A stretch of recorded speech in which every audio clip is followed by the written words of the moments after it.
Aksi seorang polisi tolong emak-emak pengendara motor yang habis bensin di jalan membuat banyak warganet kagum. Momen tersebut sempat direkam dan videonya viral di media sosial. Salah satu akun yang mengunggah video tersebut adalah akun Instagram @ndorobey.official pada Selasa 7 Juni 2022. Dalam video berdurasi singkat itu terlihat seorang emak-emak pengendara motor sedang berdiri di depan motornya. Tak sendirian, di sana ada seorang anggota polisi lalu lintas yang ternyata sedang menolongnya karena kehabisan bensin saat di perjalanan. Setelah ditolong, emak-emak yang tidak diketahui identitasnya itu kemudian memberikan uang kepada polisi sebagai ganti uang membeli bensin. Namun polisi itu menolaknya dengan sopan. Ia lantas memberikan salam sembari membungkukkan badan.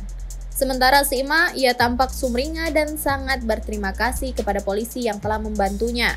Sontak momen tersebut viral dan menuai komentar dari warganet.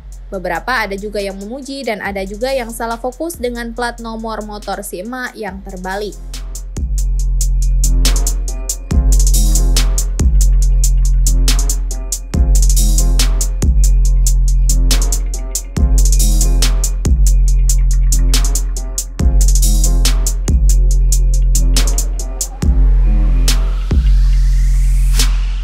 Terima kasih sudah nonton.